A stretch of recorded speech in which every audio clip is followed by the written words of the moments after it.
Welcome to the NBA Coast to Coast podcast brought to you by thelines.com. Coming to you from the West Coast, Josh Lander, joined as always by Nate Weitzer on the East Coast.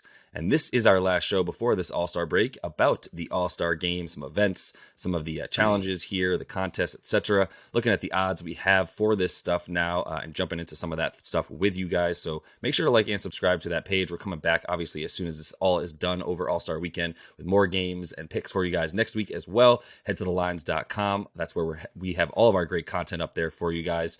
And you can continue to follow along with all the written content we'll have for you all season long as well.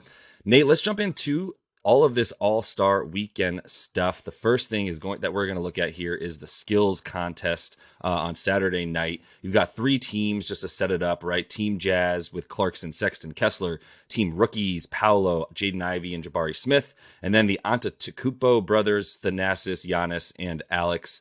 Let's just get into it. What are you looking at here with this?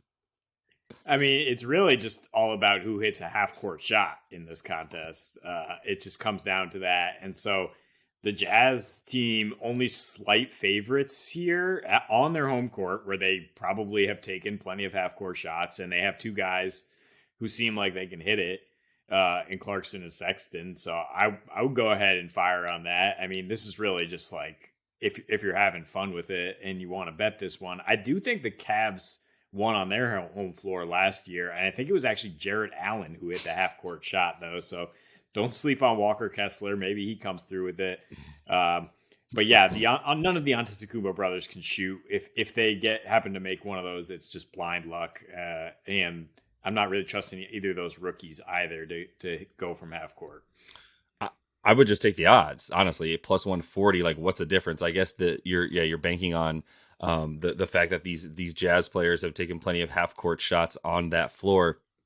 But like, I don't know, it's an NBA court. It's the same distance from half court in the Jazz stadium as it is in others. So might as well take the odds on that one, but it's total toss up. I don't think either of us are really looking at this as any kind of place to find value. Let's just say that. So the dunk contest, similar story, although I think you could find a little bit of narrative here to kind of feel good about one of these guys. We got Jericho Sims plus 170, KJ Martin there from the Rockets plus 210. Actually, I might have outdated odds. Is Mac McClung now the favorite?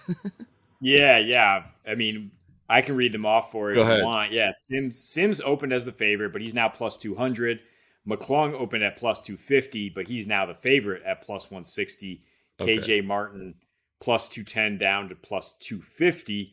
And then Trey Murphy is still the biggest dog at plus 320.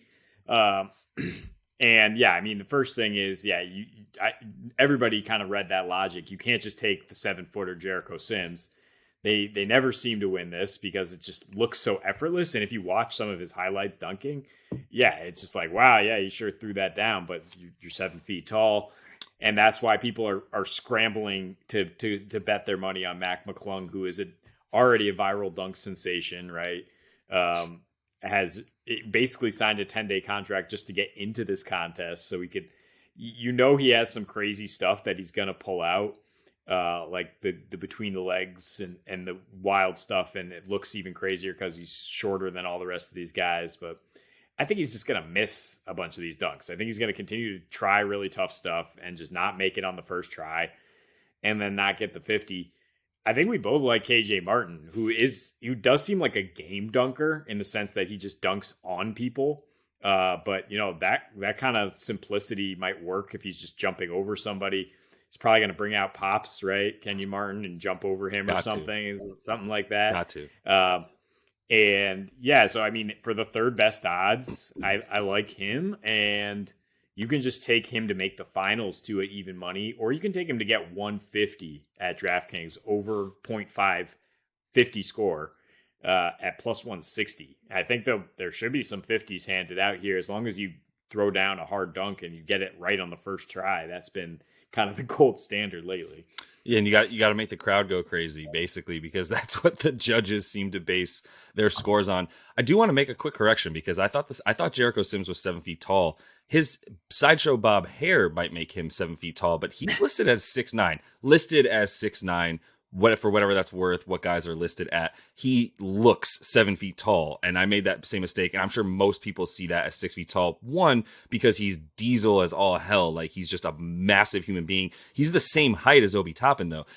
The other thing is his hair is so high up above his skull that it probably adds a few inches. So, and he jumps out of the absolute gym for a guy that size, especially. He's taking off like a rocket, like Blake Griffin-esque in the way that he like goes at the rim and soars through the air. So, like I said, the precedence is there. The reigning champ is a New York Knicks standing at 6'9". Granted, Obi Toppin doesn't look 7 feet tall. He looks 6'9" because his body and frame is that of someone who's, not like LeBron James-esque essentially, but maybe a little bit bigger. So I do think, it's a little bit less likely that Jericho Sims can repeat what Obi Toppin did. And I do like KJ Martin because he's the angriest. Like you said, in game, you're getting out of the way. You're not trying to block KJ Martin. It's not even about getting posterized. It's about getting your head smashed against the rim if you try to block him, because he's got so much force when he's going at it. And so you can rely on those dunks going in because they're not necessarily the flashiest. They're just the sort of best finishes, if you will, almost the way that Vince Carter was able to kind of dominate with that level of flash, but also that just attacking the rim at the end of the dunk. So I do think KJ's in there. Don't sleep on Trey Murphy because of the fact that if he does some kind of wild stuff with his length that looks crazy, then maybe you feel good about him. I don't know if it's worth it, but I think, smart money right now is KJ Martin, even getting that increase in juice to plus 250. So let's move on to the 3-point contest here. Nate, let me have you read off those odds as well. Yeah, they've been adjusted a little bit too. Buddy Hield, still co-favorites now. He was the favorite all on his own, but he's plus 425. So is Dame.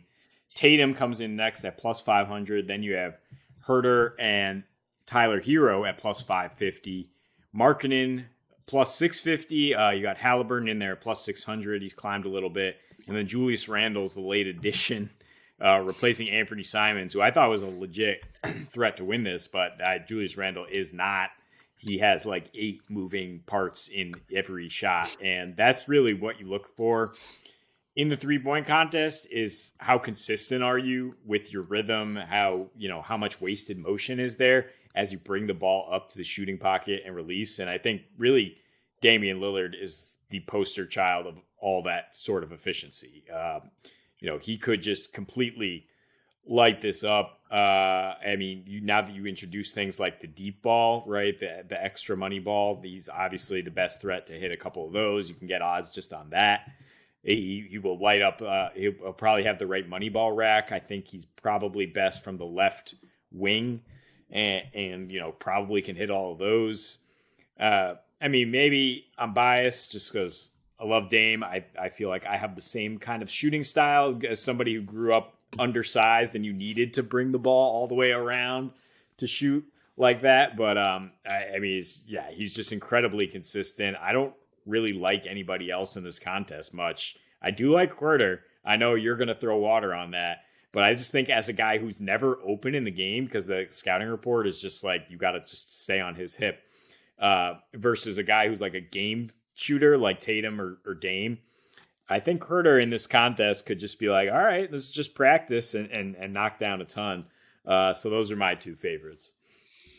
Yeah, I don't like Huerter because I do think there's too much going on there. I think he's great at, getting his whole body in the shot, but that's because his whole body's in the shot, which means it's taken a while because there's not quite as much strength to just get it out there with the same form each time, a la Buddy Hield and Dame, obviously. And I would say Steph, unfortunately for Dame, they play at in the same era. So Steph is the poster child. Dame is sort of just second fiddle there, but he's almost as good. So just to be in the same echelon is 6th all time in threes made, right, for a reason. So it's the same stroke every time, and it's great. You look at catch and shoot threes this year. I do like the catch and shoot numbers here, just because you're getting the ball in the same place each time when you pick it up, similar to how you might catch it and pull it. Right. So with that in mind, like, Buddy is once again the guy when it comes to catch and shoot threes, best in the league so far in terms of 43.4% from from on catch and shoot threes, and elite from guys who have a legitimate amount of attempts, obviously. So, like I was throwing water on your Herder pick, but Marco Bellinelli won this, by the way, in 2014, and that's a very similar looking stroke to Kevin Huerter. So maybe you do like the slingshot effect to win this thing in the consistency. But either way, I will just say, if you put money on Dame, Buddy, and Tatum, who I think is legit because of the same exact stroke as well, though there's a little bit going on with Tatum's stroke from his 6'10" frame. I don't know if you want to wait for him to get the ball all the way up there. Although I believe Dirk has a 3-point contest. Either way, if you put money even on like Dame and Buddy, you're talking about still getting 2-1 back on your money, no matter what happens there. Like 3-1 back on your money if one of them does win. So maybe you just add a little bit of give yourself a few more chances, right? Yeah, I mean, Cat is fresh off winning this one, and so I don't think height is a prohibitive factor, but I don't like Tatum just because what I say about being a game shooter, like how many of his threes are sidestep threes, are step backs, and they're ridiculously inconsistent. If you watch the Celtics, like he will airball more threes than other people, and he'll splash a bunch in a row too. But I don't see much consistency with his form and with just his like mindset either. To be able to just like rattle off 25 points on a round here. Yeah. So, I mean, I guess we should at least mention Lauri Markkanen and this being his home building and being that kind of tall guy who does have a consistent stroke, who probably doesn't even really need to jump as he shoots a bunch of threes. So plus 650 is not bad. I guess if we're going with a trio here, maybe I would make him my third pick. Yeah, I think going with a trio is a fair call. And we didn't even mention Halle Baby, our guy Halliburton, but like, I mean, he chucks them and he doesn't get tired shooting them. So, I mean, he would be a nice surprise, but I'm still not, taking any money on him in this one. So let's move on to the game here, Nate, on Sunday. It's interesting this year. No one's going to know who is on each squad, right? Until we get to the day that they're actually picking these teams between the two captains of Giannis and LeBron. That said, LeBron and his sort of GM at the All-Star game prowess has led this spread to get up to -3 for the team LeBron before we even know who's on his team. And the total, which is my favorite thing to talk about, as you know, with that Elam ending that we'll talk about in a sec, is at now 325.5 on a lot of these books, most of them, in fact, all the way up from where it opened at 318.5. So 317.5. So, basically walk us through the Elam ending and then let's just get into some of this stuff. So yeah, instituted in 2020, the Elam ending, basically you reset the score after 3 quarters and the first team to get 24 points more than the highest score wins the game. And it basically results in a way more defensive fourth quarter than you had for the first 3, a way more exciting ending than even your average NBA game, because it has to end basically on a shot, on a free throw, perhaps. But I mean, right off the bat, that makes you want the +3, right? Because I think it was a total anomaly the time 2 years ago where LeBron, actually his team won by 21 points. That's just never going to happen again. That was just Steph and Dame both going nuts at the same time. Yep. Last year, even with Steph hitting 16 trays, it still was a 1-point game with Team Durant pulling it out because basically it's an entertainment product and they're gonna at the same time they're competitive, but they're gonna be close down the stretch. I mean, the first 3 quarters are pure entertainment, and then it's just a question of how much is the team that's behind going to be able to will their way back into it, play enough defense to get stops and make it close. So I think. I would think Team Giannis finally gets LeBron here, despite the fact that he's a terrible GM. I mean, there's not really any bad picks to be had this year, though. I mean, all the scrutiny over All-Star snubs and whatnot. I mean, like, yeah, who's possibly the worst All-Star you could have on your roster here? And then you've got a coach managing the lineup to get your best 5 out there. And I mean, if you just match up Giannis and LeBron at this stage in their career, like Giannis should be able to exert his will and lead his team in this fourth quarter. So I'm definitely leaning towards it being closer and taking the underdog, if not the money line here. I'll let you lead things off here on the total, which is now at 325. Yeah, I love talking about the total.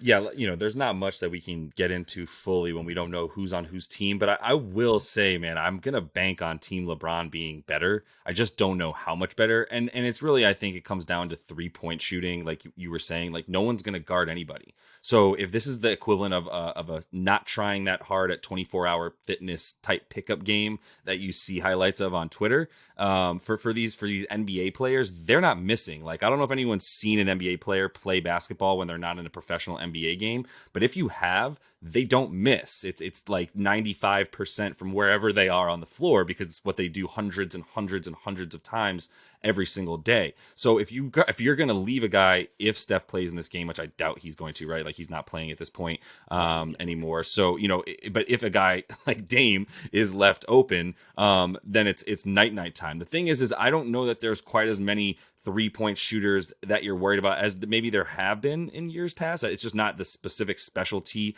of a ton of these guys. Obviously, anyone from Kyrie to Donovan and Luka and even Lauri Markkanen can get hot. But then you've also just got guys like De'Aaron Fox. Shea shoots like 1.5 threes a game. Drew Holiday maybe. Julius Randle, member of the 3-point contest, Pascal, like DeMontis. There's just going to be a lot of guys playing who are super versatile guys that aren't necessarily 3-point shooters. So what I'm getting at here is I don't think there's going to be a ton of variance and like what happened in that crazy game of a 20-point blowout. I think the third quarter is going to be close, even if there's a team that scores 15 or 20 more points in the first or second quarter.